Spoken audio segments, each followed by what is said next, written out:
Hello friends, कैसे हैं आप लोग। उम्मीद है आप लोग बहुत अच्छे होंगे। फ्रेंड्स, आप सभी का हमारे यूट्यूब चैनल एक एजुकेशनल स्क्वाड में स्वागत है। फ्रेंड्स, मैं फिर आपके लिए लेकर आ गया हूं कुछ महत्वपूर्ण प्रश्न फिजिकल एजुकेशन से संबंधित। सारे क्वेश्चन सेलेक्टिव हैं, इंपॉर्टेंट हैं, इसलिए वीडियो को लास्ट तक जरूर देखना और इस वीडियो को 2-3 बार जरूर देख लेना, क्योंकि सभी क्वेश्चन बहुत ही अच्छे लेवल के हैं। तो चलिए फ्रेंड्स, बिना देरी के स्टार्ट कर लेते हैं। आज का हमारा पहला क्वेश्चन है, डकवर्थ लुईस का नियम किसने विकसित किया था। तो ये विकसित किया था दो जो है विद्वान थे सांख्यिकी के। कौन कौन? फ्रैंक डकवर्थ और टोनी लुईस। ठीक है, फ्रैंक डकवर्थ और टोनी लुईस ने जो है इसको विकसित किया था। और ये कहाँ के थे? इंग्लैंड के थे। दोनों सांख्यिकी विद्वान थे। ठीक है, बात आ गई डकवर्थ लुईस नियम की। तो ये नियम जो होता है जिससे क्रिकेट से संबंधित होता है। ठीक है, क्रिकेट के खेल में इसका प्रयोग होता है। और होता कब है? जब किन्हीं कारणों के चलते क्रिकेट का खेल कुछ समय के लिए रोक दिया जाता है, तो उस कंडीशन में क्या करते हैं, ओवर जो होते हैं, ओवर को घटाकर एक नया रनों का लक्ष्य दे दिया जाता है, ताकि मैच को निर्णय तक पहुंचाया जा सके। ठीक है, इसलिए डकवर्थ लुईस जो नियम होता है क्रिकेट से संबंधित होता है। और इसको विकसित किसने किया है? फ्रैंक डकवर्थ और टोनी लुईस ने, जो कि इंग्लैंड के सांख्यिकी विद्वान है। ठीक है, याद रखिएगा। अगला देख लेते हैं, प्रश्न नंबर 2। ओलंपिक के इतिहास में सर्वाधिक पदक विजेता पुरुष एथलीट कौन है? तो ये हैं अमेरिकी तैराक माइकल फ्रेड फेल्प्स, जो कि कुल 28 पदक जीते हैं, जिसमें से 23 जो हैं वो गोल्ड मेडल हैं। ठीक है, 28 में से 23 जो हैं वो गोल्ड हैं। ठीक है, अगला देख लेते हैं। एशिया का पहला शारीरिक शिक्षा कॉलेज कौन सा था? तो एशिया का जो पहला शारीरिक शिक्षा कॉलेज है वो YMCA यानी यंग मैन क्रिश्चियन एसोसिएशन इसका पूर्ण रूप होता है। और इसकी स्थापना YMCA यानी कॉलेज ऑफ फिजिकल एजुकेशन की स्थापना कब हुई थी? 1920 को हैरी क्रोबक द्वारा चेन्नई मद्रास में इसकी स्थापना की गई थी। ठीक है, अगला देख लेते हैं, प्रश्न नंबर 4। फर्स्ट एड बॉक्स का प्रयोग सर्वप्रथम किसने किया था? तो ये किया था फ्रेडरिक H मार्च ने। ठीक है, क्या है नाम इनका? फ्रेडरिक एस मार्च ने किया है। और कब किया था?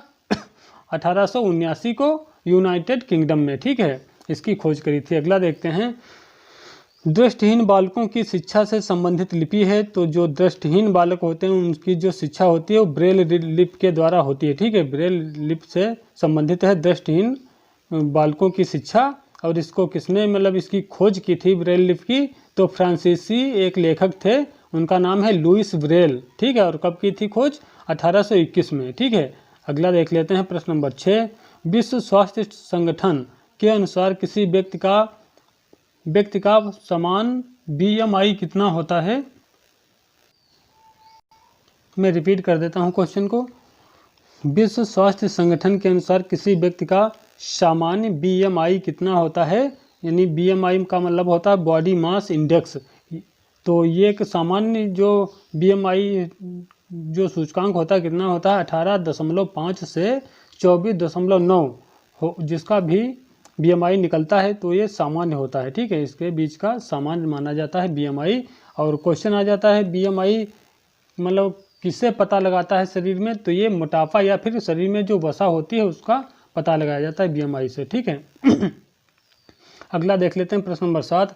बेरियाट्रिक सर्जरी किस बीमारी के उपचार में प्रयोग की जाती है? तो ये मोटापा या वजन कम करने में प्रयोग में लाई जाती है बेरियाट्रिक सर्जरी। अगला देखते हैं, खेल के सामाजिक संपर्क सिद्धांत क्या है? रिपीट कर देता हूँ, खेल के सामाजिक संपर्क सिद्धांत, जिसे हम सोशल कॉन्टैक्ट थ्योरी की अवधारणा किसने दी थी? तो सोशल कॉन्टैक्ट थ्योरी की अवधारणा जो दी है वो लूम्बले ने दी है। ठीक है, किसने? लूम्बले ने। अगला देख लेते हैं, प्रश्न नंबर 7। शारीरिक शिक्षा तथा मनोरंजन केंद्रीय बोर्ड की स्थापना कब हुई? तो ये हुई 1950 में। प्रश्न नंबर 8। वैज्ञानिक कला तथा हस्तकौशल विधि को क्या कहा जाता है? तो इसे मालिश कहा जाता है, माने मसाज। ठीक है, अगला देख लेते हैं, प्रश्न number 9। Paraffin bath, paraffin painting, paraffin dip, यह सभी चिकित्सा विधियां हैं। तो ये किससे संबंधित हैं? तो ये मोम थेरेपी। ठीक है, किससे? कौन कौन सी? Paraffin bath, paraffin painting, paraffin dip, ये सभी क्या हैं? ये सभी हैं चिकित्सा की विधियां। और ये किसके अंतर्गत आती हैं? तो मोम चिकित्सा, ठीक, मोम थेरेपी के अंतर्गत आते हैं, जिसे हम वैक्स थेरेपी बोलते हैं। ठीक है, याद रखिएगा। अगला देखते हैं, प्रश्न नंबर 10। फ्लैट फुट विकृत शरीर के किस अंग से संबंधित है? तो फ्लैट फुट जो होती है बीमारी है हमारे पैर जो पंजे होते हैं माने तलवा जो होता है तलवे से संबंधित होती है पैर में।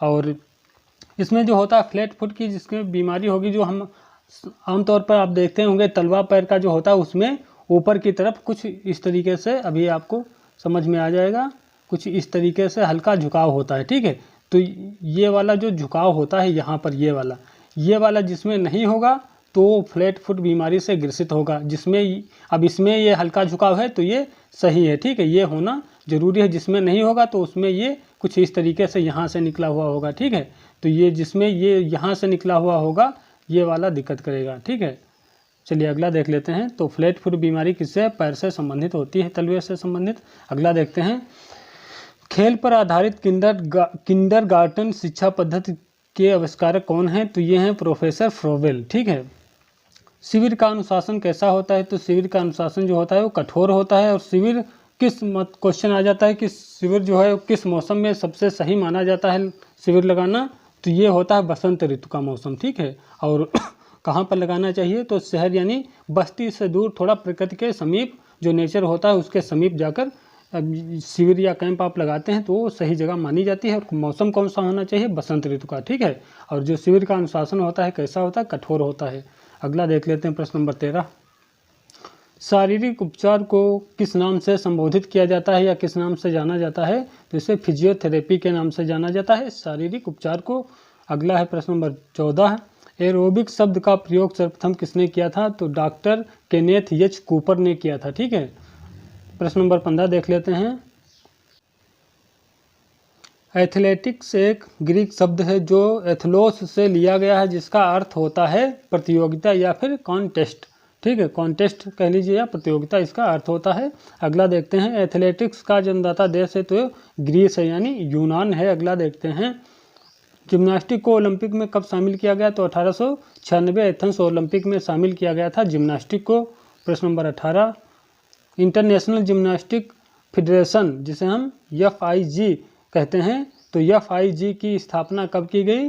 तो 23 जुलाई 1881 को करी गई थी। और इसका मुख्यालय कहाँ है? लुसाने, और लुसाने कहाँ है? स्विट्जरलैंड में है। ठीक है, अगला देख लेते हैं, जिम्नास्टिक फॉर द यंग और खेल ये दोनों पुस्तकें हैं। ठीक है, कौन कौन सी? जिम्नास्टिक फॉर द यंग और खेल पुस्तक के लेखक कौन है? तो ये गट्स मट्स हैं। ठीक है, कौन? गट्स मट्स हैं। अगला देखते हैं, जिम्नास्टिक वर्ल्ड कप में प्रथम पदक विजेता भारतीय महिला कौन है?